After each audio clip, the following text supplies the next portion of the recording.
ओम नमः सिद्धेभ्यः। ओम नमः सिद्धेभ्यः। ओम नमः सिद्धेभ्यः। अहिंसा परमो धर्म की, महावीर भगवान की प्रातः स्मरणीय परम पूजाचार्य गुरुवर श्री विद्यासागर जी मुनि महाराज की जय।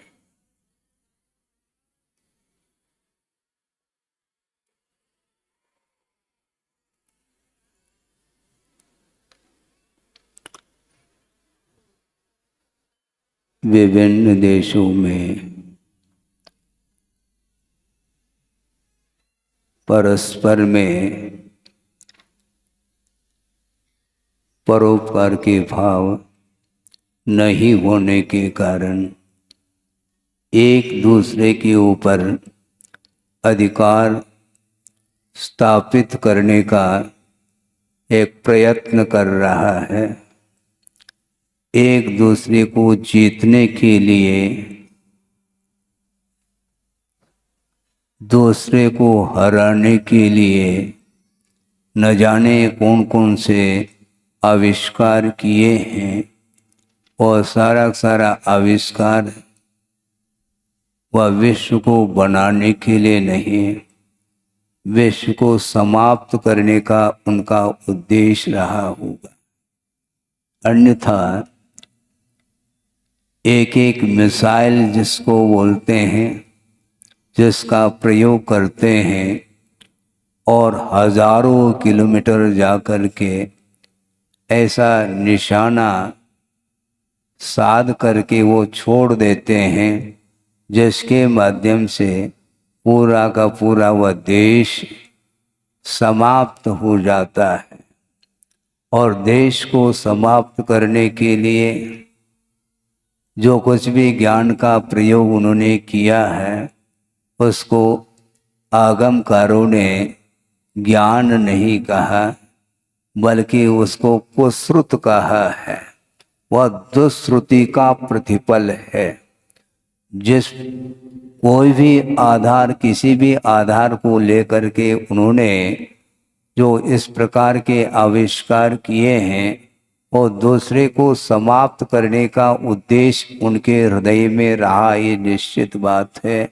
अन्यथा इस प्रकार का वह कार्य नहीं हो सकता है। किंतु आचार्य महाराज ने विश्व को बचाने का कार्य किया। विश्व किधर जा रहा, पढ़ाया जाता है यूनिवर्सिटी, कॉलेज, स्कूल इत्यादि में, किंतु वह भी ज्ञान है, किंतु वह ज्ञान आत्म तत्व को दिखाने में सक्षम नहीं है। वह भौतिक क्षेत्र है और वह उलझा हुआ माना। सुलझाने की बात अभी महाराज जी ने कहा, बहुत अच्छी बात उन्होंने कही है। और उन्होंने सारा दृश्य इस प्रतिभा स्थली में जा करके उसका अवलोकन किया है, और अवलोकन करके ही उसको आपके सामने रखा है। किस विधि से इन छोटे छोटे बालिकाओं के लिए ज्ञान दिया जा रहा है, केवल थ्योरेटिकल नहीं, किंतु प्रैक्टिकल की बात भी सामने आती है। प्रयोग के माध्यम से वस्तु तत्व का किस रूप में परिणमन होता है, एक दूसरे का संयोग जब हो जाता है तो किस प्रकार उसमें घटना घटित होती है, ये सारा बुद्धि का विषय है। किंतु संसारी प्राणी ज्ञान का प्रयोग तो करता है, किंतु शांति के लिए ज्ञान का प्रयोग नहीं करता। और जिस ज्ञान के माध्यम से अशांति फैलती हो, आतंक छा जाता हो, उस ज्ञान को हम ज्ञान नहीं मानते, क्योंकि वह ज्ञानाभास माना जाता है। जो ज्ञान नहीं है वह सुख के लिए कारण कैसा हो सकता है।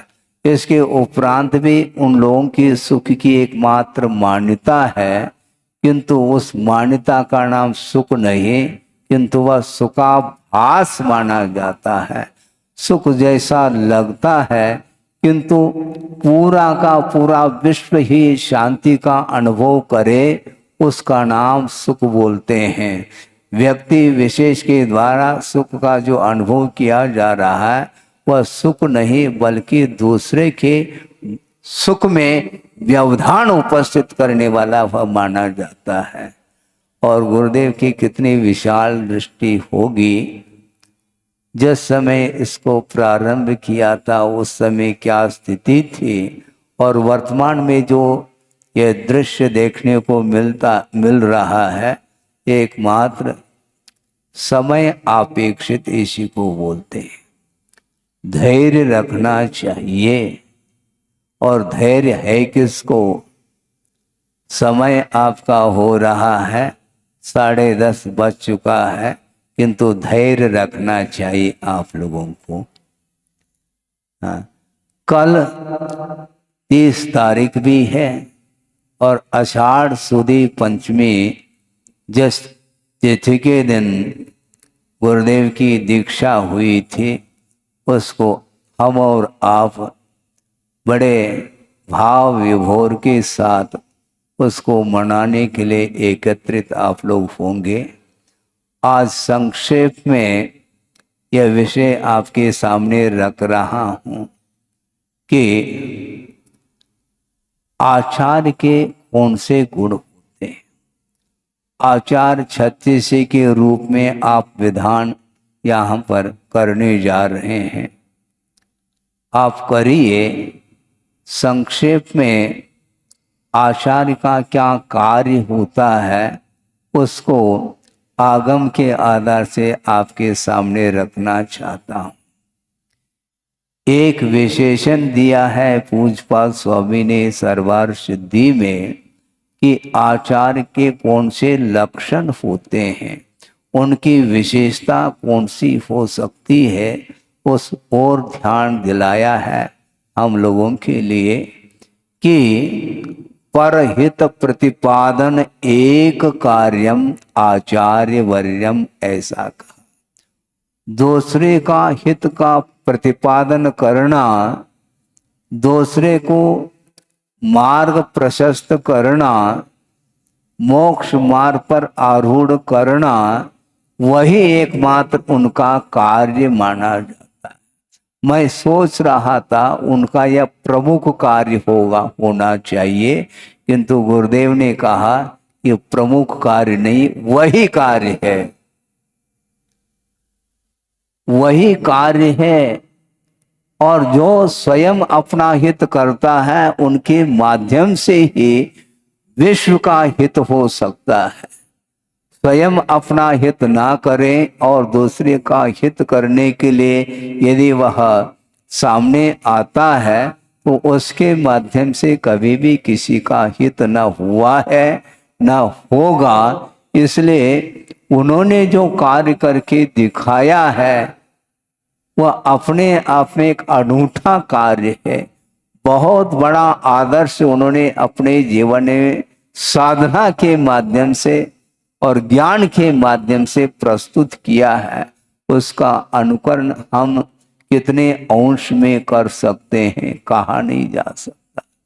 उन्होंने जो साधना की है, उन्होंने जो ज्ञान का अर्जन किया है, उसका अनंतवा अंश भी अपने जीवन में वह आ जाए तो मैं अपने आप को धन्य समझता हूं। बहुत कठिन कार्य है। अनेक प्रकार की दुनिया में कलाएं भरी पड़ी हैं। उन कलाओं के माध्यम से एक दूसरे को आकर्षित करने के लिए एक प्रयत्न किया जा रहा है, किंतु यह आकर्षण समाप्त करने के लिए गुरुदेव ने कदम उठाया है। दुनिया से आकर्षित नहीं होना, किंतु आत्म तत्व का आकर्षण आत्म तत्व का दर्शन जिसके जीवन में हुआ है, उससे बढ़ करके और कोई भी आकर्षक वस्तु नहीं है।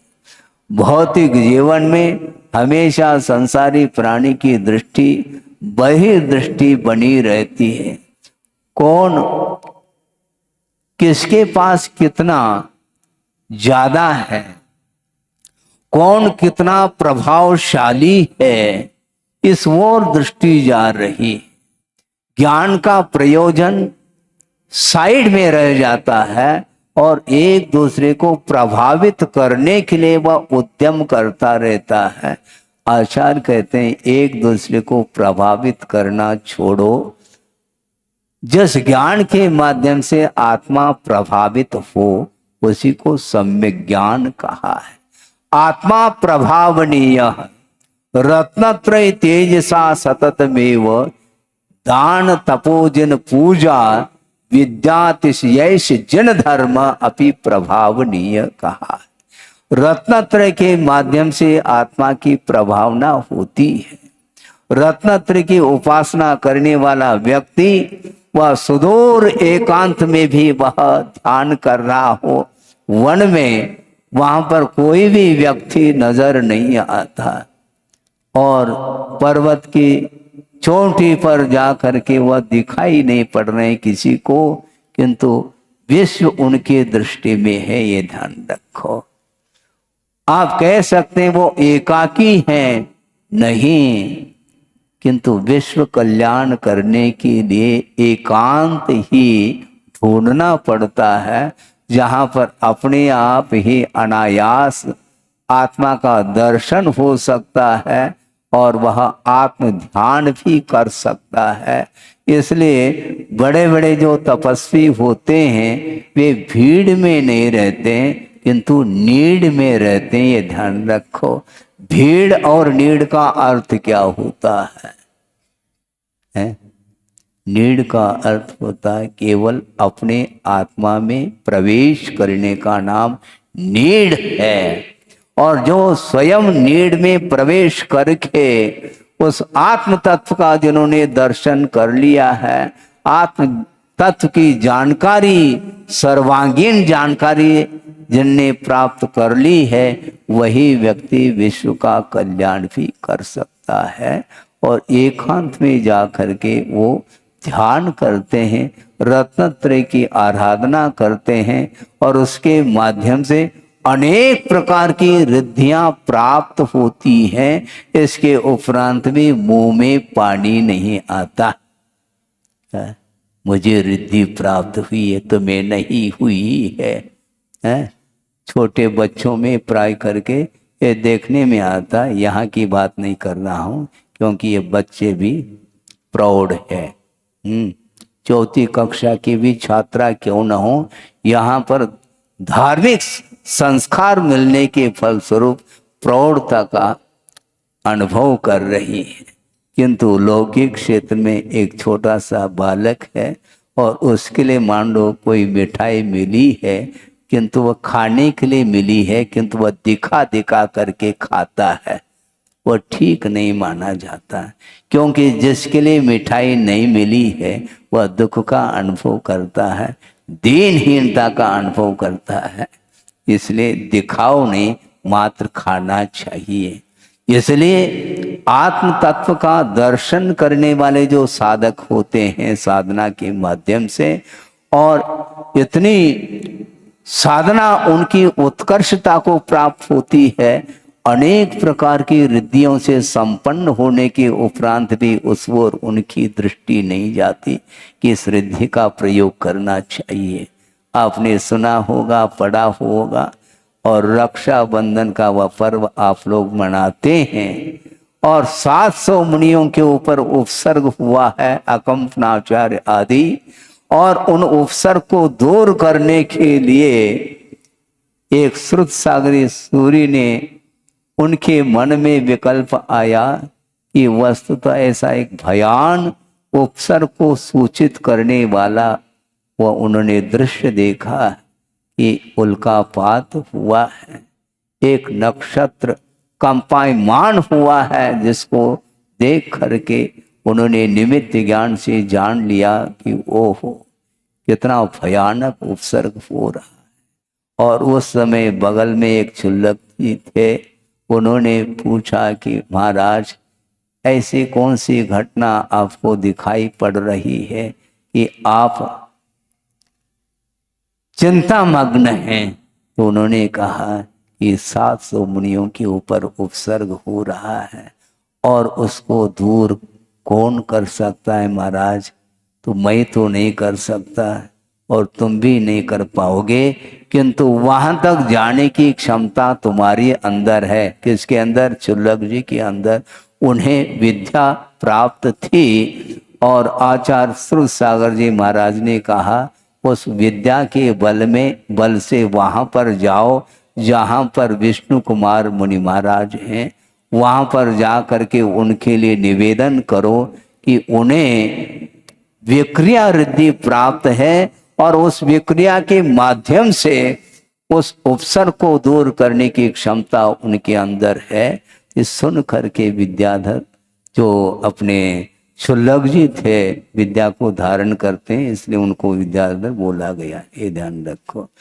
और वहां पर पहुंच करके निवेदन करते हैं कि महाराज आपकी साधना के माध्यम से आपको रिद्धि प्राप्त हुई है और उस रिद्धि का, विक्रिया रिद्धि का यदि आप प्रयोग करेंगे उन 700 मुनियों के ऊपर जो भयानक उपसर्ग आया है वह दूर हो सकता है। तो उस समय उन्होंने सोचा मुझे विक्रिया रिद्धि प्राप्त है। हाँ आपको प्राप्त है महाराज। अब सोचो हम थोड़ी सी साधना करते नहीं, इसका क्या फल मिलता है महाराज, इसका क्या फल मिलता है महाराज। हमारे सामने फल ही लटकता रहता है, इसलिए फल कुछ भी नहीं निकलता। परिणाम की ओर दृष्टि नहीं रखना चाहिए।